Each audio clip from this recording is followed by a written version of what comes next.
Well, hello, folks out there in YouTube land. Got a big show lined up for you. Let's get right on into it. All right, folks, the coaches are scrambling all over the country.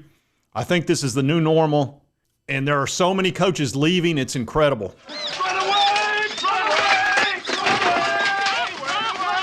Yeah, they're all running away. College football today is not nearly as attractive as it was 24 or 36 months ago. You've got tons of transfer rules, portal, you've got NIL money, you've got the NCAA cracking down on all these teams, and they live in court now because everybody's suing them, and none of these assistant coaches want to stay in college football because it's become too difficult, so they're all trying to go to the pros. So there's so much movement in college football right now. I'm going to have to go one piece at a time, but there's a ton of it, and it's big time. All right, one of the first pieces to fall was Bill O'Brien, who had just been hired to be the offensive coordinator of Ohio State. Well, he just became the head coach of Boston College. So Ohio State thought they had their offensive coordinator position filled. Now they've got to reposition it, but whoops, wait a minute. Here comes Chip Kelly, who is the head coach at UCLA. He's taking a $4 million hit, a reduction in pay to become the offensive coordinator of Ohio State, which I know that sounds crazy, but it is. UCLA doesn't want to pony up the NIL money that he feels like they need to win, and he's sick and tired of losing, and the money's just not worth it to him. He doesn't want to make $6 million and lose a bunch of ball games and get yelled and screamed at. He'd rather make $2 million, go to Ohio State, and possibly win a natty. That's what he's thinking, and he's kind of reached an age where he's like, you know what, I don't need the money. He's made a ton of money. So he just wants to be happy. So he's getting out of that meat grinder, but he's coming into another one it's not as bad. It really isn't. Ohio State's going to win, 11 games or 10 games or whatever, no matter what. So he's made that move. So there's actually 3 moves, which was the hire of Bill O'Brien, then he moves to Boston College, then Chip Kelly leaves UCLA and comes there. Now, I don't know who UCLA is going to hire. I doubt it'll be a big-time name, though, because they're not willing to pay. $6 million is not a lot of money these days in college football. I know that sounds nuts, but it's true. Now we've got other big news, and that's Ryan Grubb, who is the offensive coordinator at Alabama, who Kalen DeBoer came from Washington to Alabama, brought Ryan Grubb with him, who is the offensive coordinator. Well, now he's leaving. Guess where he's headed to? He's going to the Seattle Seahawks.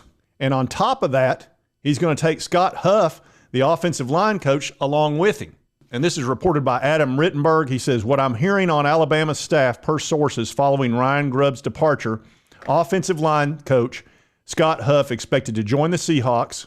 Nick Sheridan, Jamarcus Shepard, both likely to stay as co-OCs, which is significant. Sheridan could be play caller and move to QBs. Now, Kalen DeBoer used to be an offensive coordinator, so that's not huge news, but it might be because DeBoer's always been successful with Ryan Grubb.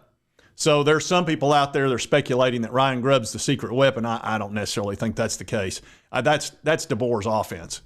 So I don't know that Alabama needs to be in panic mode, but, they are taking the offensive line coach too. So that's more turmoil for Alabama. Doesn't anyone notice this? I feel like I'm taking crazy pills. Yeah, I think they're definitely missing Nick Saban already. They were already missing him day one. Now they're really missing him because this is just chaos. A lot of this has to do with college football, though. Now we need to get into the Tennessee Volunteers because they've not escaped the chaos either. Looks like Tennessee's running back coach, Jerry Mack, could be heading to the NFL as well. Looks like the Jacksonville Jaguars have focused in on him, and they're finalizing the deal that would make Mack the team's running backs coach. Now, Mack's done a really good job at UT, and our running game's been excellent. We've been in the top of the SEC really since Josh Heupel arrived. A lot of that has to do with the offense. We spread the defense out so much that you wind up with 5 and 6 people in the box, and you can run on that all day long. I don't care how good the defense is. It's really hard for 6 people to stop a running game when you've got 5 or 6 guys lined up to block, and you've got a quarterback that can run as well as a running back. Sometimes you've got 8 against 6 when that happens. But Jerry Mack's done a really good job, and he's developed these running backs, and they're heading to the NFL. Jalen Wright was fantastic last year. Jabari Small has a chance to make a impact in the NFL, and we've got a couple of nice running backs behind him, like Dylan Sampson and Cam Seldon. So I don't know if they're going to hire within or go get another running backs coach. It's hard to say right now. And we actually had Auburn trying to pull out Rodney Garner, which would have really sucked. But fortunately, we were able to keep Rodney.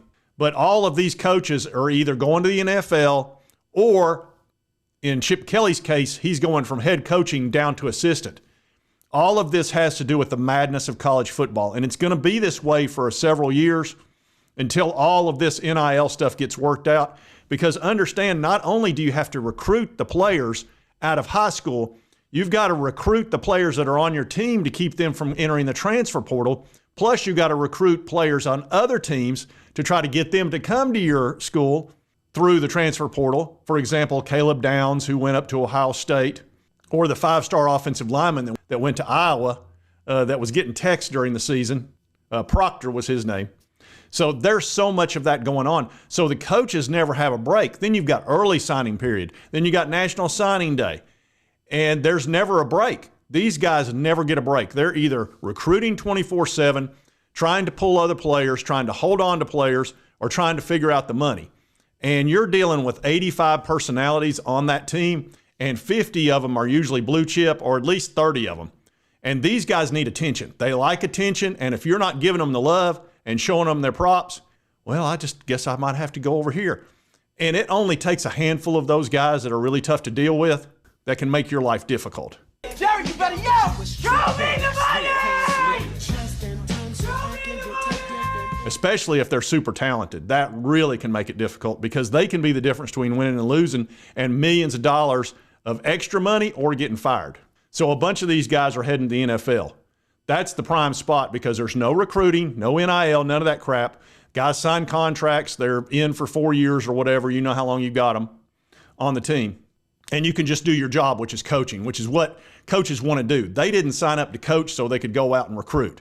Recruiting stinks. It absolutely is a crappy, crappy job. You're trying to go to these high school kids. You got to deal with their parents, their guardians, their buddies, their cousin, their uncle, and they all want a piece of the pie. And you got to make them happy. Well, you've got 15 other coaches doing the exact same thing. And then you finally get the guy signed and he comes to the team, and then you got to re-recruit him the next year or sometimes the entire year.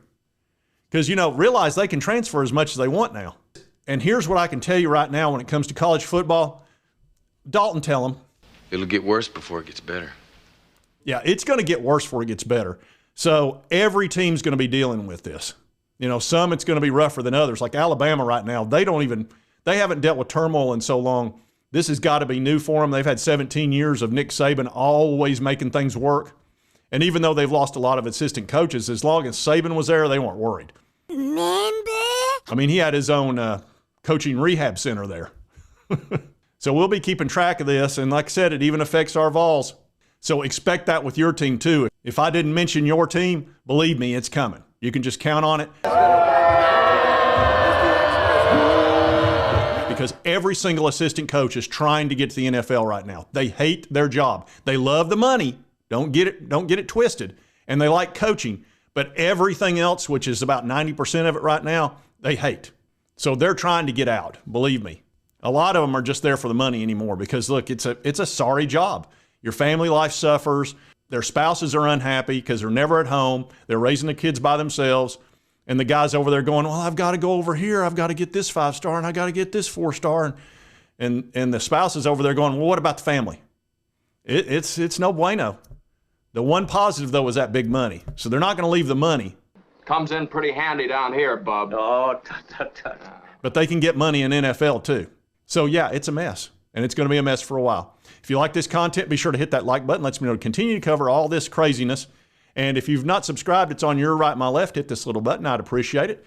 And right over here is the most recent video YouTube thinks you'll enjoy. And we will see you next time on Sports Talk Jay.